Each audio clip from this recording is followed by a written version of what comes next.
Hello, hello, Victoria, how are you? I'm well. Hello, hello, Olivier. How are you? I'm awesome, awesome. Yeah, I wanted to interview you because as we can see on the video, you just happened to publish a new book called Risk Forward. And I mean, I did an interview with you like a little bit more than 1 year ago for the YouTube channel, and it really a lot of people really liked it. And in this interview, we're talking about the idea. It was just like one of the many topics of what we shared, but you said a lot of people, they focus too much on having a specific goal and they get into a kind of paralysis because they don't really know what they want. And so you were like, there is a solution for that so people can still, advance toward having a better life even though they don't know exactly what they want. And it happens that your book is exactly about this, right? That's exactly right. Exactly, and it's even beyond what they want. It's where they're going. So you could be a scientist exploring a new venture. It could be an executive developing a new company. It could be someone developing a new art project. It's when you know the general direction, but you're not sure yet what the exact item is. Yeah. So before we dive into these, I would like you to introduce yourself. So first, you're an international speaker. We met through a mastermind where we are together, and you are famous for your ability to create good presentations, entertaining presentations, and to help people be better on stage. But it's also happened that you have an history in art that really help you to be more creative, and that's a big part of the book actually. So I don't want to say too much. How would you introduce yourself to people who don't know you yet? Excellent. Well, my name is Victoria Labalme, and I created two programs, Rock the Room and Risk Forward, which is this particular book. And both Rock the Room and Risk Forward are really about helping people bring out their gifts and talents on stage, on camera, in meetings, in their communications, and in their lives. And I believe that in everyone are these additional hidden genius elements. And it's really a matter of how do we bring them from within ourselves and out. So I work with senior executives, I work with entrepreneurs, artists, individual scientists, and students, whether they're consultants or creatives. How do people take what's inside of them and bring it out in their communications to distinguish their brand and rock their room? And Risk Forward is really about how do we do that in the larger realm of our life? How do we find our way to take what's inside of us, the skills and talents that we have that are distinct, and bring them out and rock it in our businesses and our lives? Interesting that you see it just as a more broader concept, it's being the best on the stage of life. For you, it's a direct continuation of what you do on stage and what you learned when you were doing theater and mimes, right? That's exactly right, because in the arts, we generally know a direction we want to go, but we don't always have a clear picture or goal. We don't reverse engineer the way people do in business, and so this is really the artistic approach to business and life.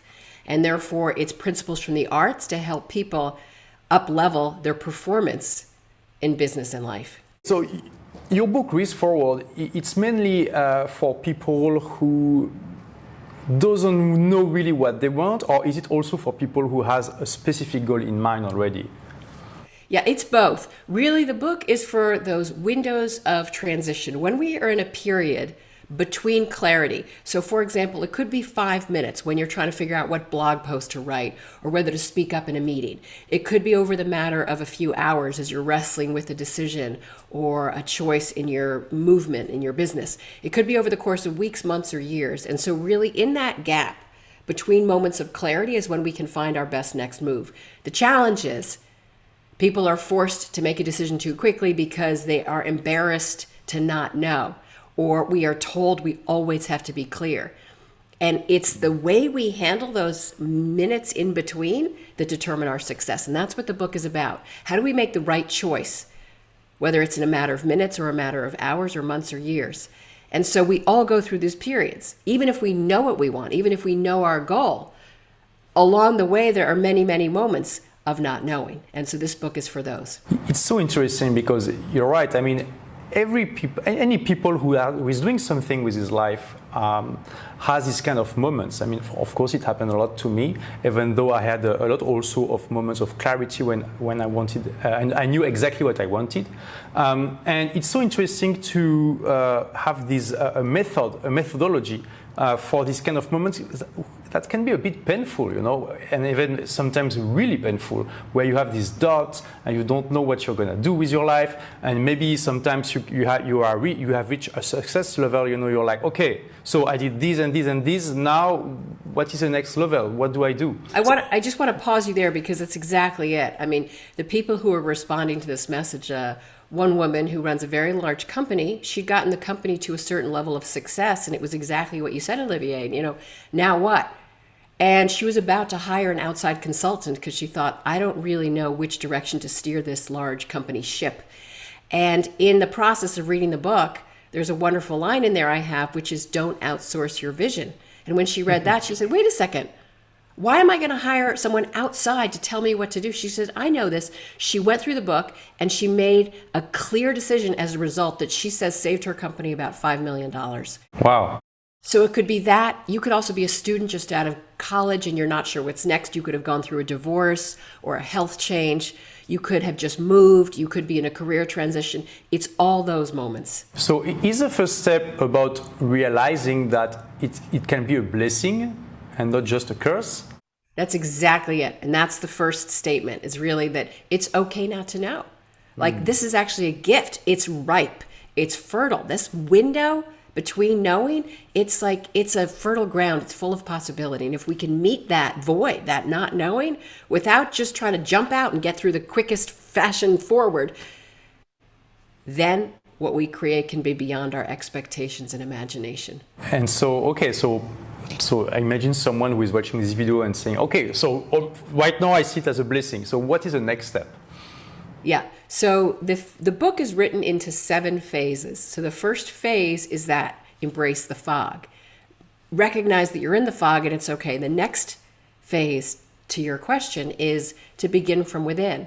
And I offer a whole series of questions to the reader, because oftentimes when we're in the fog, we look around at what everyone else is doing. And we ask them for solutions, or we look at the business models or the lifestyle models, and we think, well, I guess I'll just do that, instead of saying, what's right for me? And I take the reader through 4 questions to help them figure out their next best step. And one of them, to give you an insight, is what interests me now? Mm-hmm. It's not what did I have a degree in, what am I known for, what have I built a business around, what are people expecting of me? It's none of that. It's what interests me now in this moment. And that is your hidden genius at work. That little idea is worth acknowledging. So a practical exercise that people can do is to make a list of all the topics they are interested at the moment. Yeah. And it's important to recognize that some of them may not make sense to the outside eye. You know, they might think, why are you going to go do that? Why would you look at that? And it doesn't mean you have to move to a new city. It doesn't mean you have to change jobs. It might simply mean looking a video up on the internet. It might simply be picking up a book. It might be talking to someone, but it's worth following those threads to see where they lead. Because oftentimes that may not be the end goal in itself, but it's the thing that gets you to where you need to be. So I assume from what you said that the first step is to start to discover a little bit this topic, like read books, maybe go to events, talk to people, these kind of things. Yeah, absolutely. It just can be what I call is a micro risk. Doesn't mean a huge change. It could just be a micro risk to test it out. So stepping outside of your comfort zone and doing something like a real action in the world.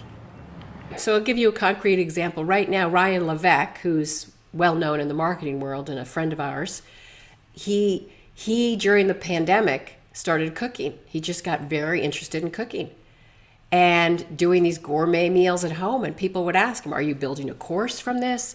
You know, are you going to make a product out of this? What's the reason for it? And he said, I don't know. I'm just interested in cooking right now. And when we talked about it, we did an interview about Risk Forward, the book. One of the things he said is, you know, it could be a new insight on my business. It could offer an analogy. It could become something that brings me to a next step. It brings me an insight, the way studying something outside your business often does. And yet what happens in our lives is, unless we have a goal for it or if we can understand the logic behind it, we tend not to do it. We go, well, where's that going to lead?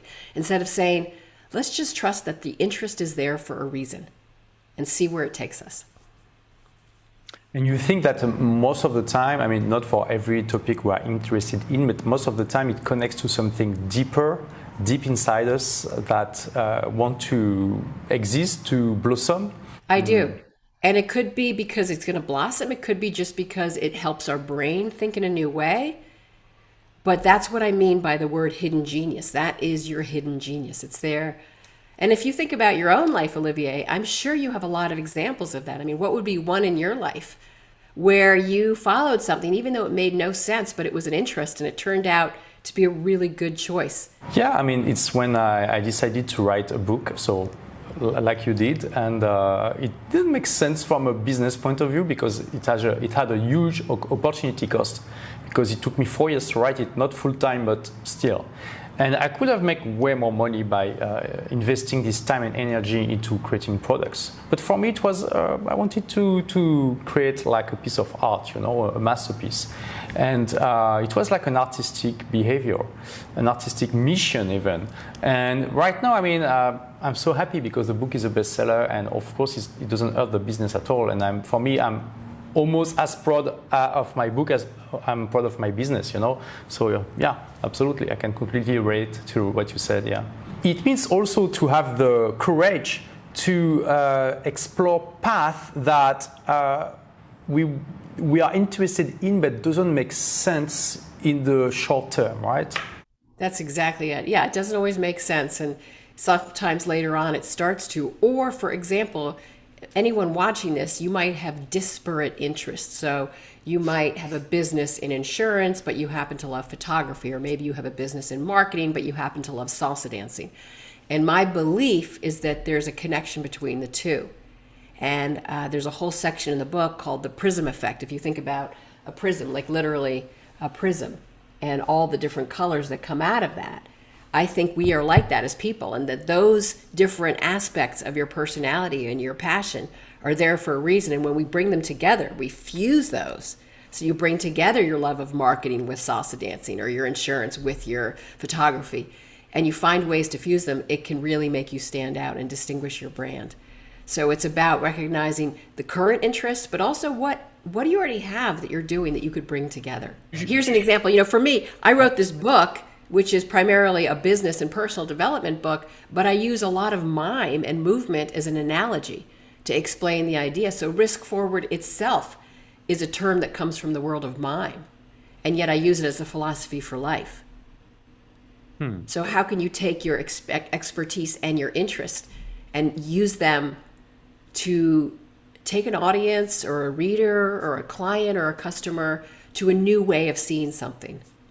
Yeah, and that's I really like in this book, like all the examples you take from your experience in mimes, in art, in theater, and also on stage. And also, I mean, the book is visually very interesting. It's actually art in a way. Could you share? Could you show a little bit to our audience? Absolutely. So It looks like a simple book on the front, but when you open it up, it is just like the Prism. It is full spectrum. Every chapter has a new color, and every page is different. So, for example, some pages have a diagram like this, and there's a whole study within how we can keep our vision clear. And of course, the V is related to your name. Well, it's that's a nice bonus, but it's really about, yes, vision. That in the world of making films, the director often does this. That's to show the camera, really? angle. But this is also, that's how directors talk. They're like, we'll shoot this way and then we'll shoot that way. So this stands for like vision, point of view. But it's also your vision in not just a camera and a shooting of a scene, but in life. Like, where is it that you're going? So you were showing something else in the book? Well, yeah, thank you. So certain pages are, like any book, they're full text. There's stories in the book. But there are other pages that are really diagrammatic and just fun to look at. So this one's all about, it's called The Clock of Calm and The Clock of Angst. And it's all about how we can either have a mindset that stresses us out, or we can have a mindset that makes us feel free and do our best work.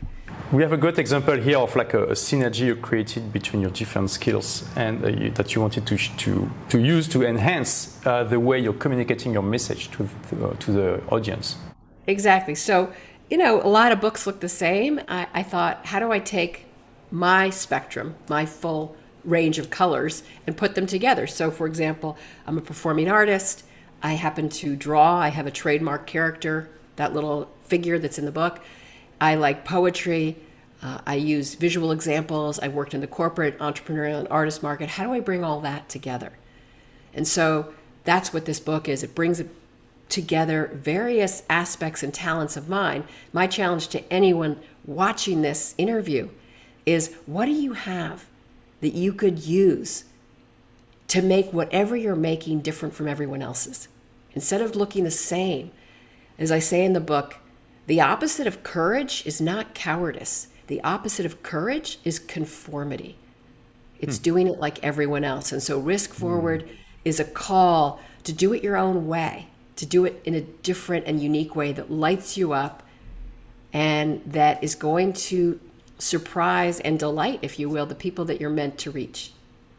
Yeah, and I mean, when we look at the cover of your book, I really like the picture too, because it's like this metaphor of creating your own path in life, right? Your own adventure. And I mean, we see a lot of people who are super creative, and more often than not, they are just, and I put this in quotes, right? Combining existing stuff, and the combination is new. But the elements are maybe not so new. But it's fine. And I mean, it's just a process you shared, like of combining stuff we know, but in a new, unique way that is our own, right? Right. And I mean, and I think you're such a wonderful example of someone who's followed their own path. I mean, we all admire your lifestyle. You've always lived on your own terms. You have a very different perspective in the world than most, and you're true to your soul, and that is this character. And I respect that tremendously. I really felt connected to the character on the cover, actually. So thank you for saying that. I was like, yeah. And I mean, it's also what I want my audience to do, So for everyone that is still watching, really, I think this book is a great thing for you, a great complement of what I share. Because, yeah, Victoria really teach you how to embrace the uncertainty, how to use it as a fuel instead of as a brake, and it really can help you. So about this uncertainty, is it something that people will have throughout the journey, or is it gonna fade at some point? Yeah, I love that question. I think it comes constantly, and the illusion that we have is, when we figure out whatever it is we're struggling to resolve, that's it. And yet we all know we hit the next patch of not knowing. And so we go through periods of clarity and confusion. Like I say, clarity comes and goes like the weather. Every time you hit a new situation, you have a new decision to make. And this book is really a guide. And in that way, for example, if you need to make a decision and you're not sure which way to go, there's a chapter on indecision and how to handle decisions. If you're feeling like you're getting advice and you're not sure which to listen to, there's a chapter on advice. If you're feeling pulled in different directions by your talents, there's a chapter called the Prism Effect.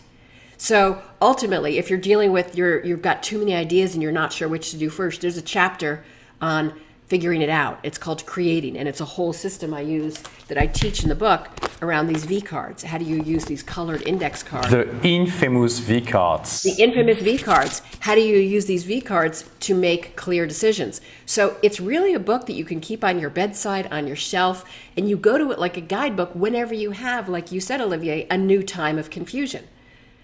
And we go through them every week. We go through them every quarter. And it could be a personal or it could be a professional, but this book is like a guide for that.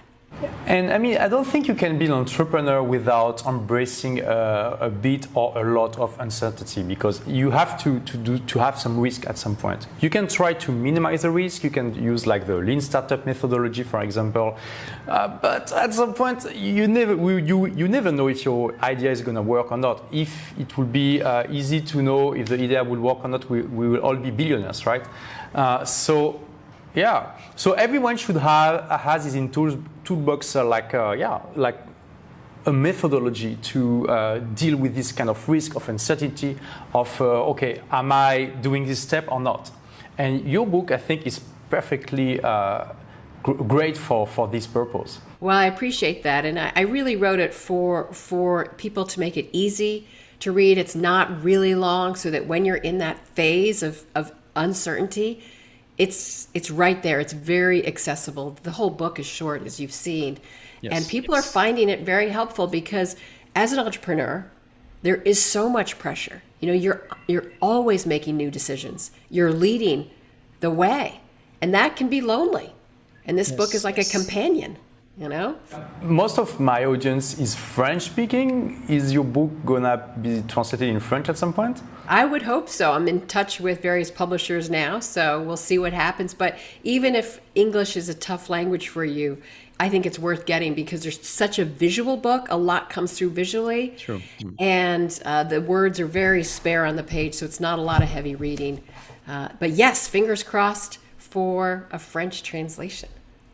But so in any case, there are a lot of drawings, so it's yeah, it's fun, and like you said, it's like a short read. Doesn't have to be long to give value. So I encourage my audience, even if your English is it's not maybe the best, but if you can understand what we talk about, you should be able to understand the book without any problem. They can find your book easily on Amazon, right, and in different online platforms, and I think that if you go to the English books of a physical library, like a FNAC in France, for example, you will be able to find it. And so for people who want to go even beyond that, do you offer anything? Because I mean, I know you have like you create a lot of content too, so. Sure, yeah. So if you go to riskforward.com, you can find out about the book. We have bonuses for people who buy the book. And we have a little mini course that I just recorded that you can get if you want to have a little additional insight into each of the chapters, where I share strategies and extra materials and extra examples to help bring these principles to life. One more thing I should say, two more things. One is we, in the book, did not want to make it too much of a burden for people to read. That's why it is so short. And so what we created is an online center. So when you get the book, you'll see there's a link where you can go and download extra ideas that go with the book. And there are videos and fun support, and that's free. So you just go to the URL in the book, and that's free. And for anyone who's interested in more about presentation and performance skills, you can look at the video that Olivier and I did. We did a great interview on Rock the Room. And also, if you want to go to rocktheroom.com, I have free materials there. Absolutely. So we put all the links in the description. So go check them. You will see it's awesome. And I mean, we did I think it was a 45 or 1 minute or 1 hour interview last time about many topics. But it was awesome. So yeah, we put the link below, and I encourage you to check it. And so if you are interested, and I think if you are still here, you are, right, by this topic, you can easily find Risk Forward on Amazon. We also put the link below. So thank you a lot, Victoria. Anything you want to share to the audience before we leave? Yes. Two last statements. The first is, at the edge of not knowing, at the edge of not knowing is the beginning of the extraordinary. That's the first thing I want to say. When you don't know, that is the beginning of something amazing. The second thing I want to say is the opening line of the book.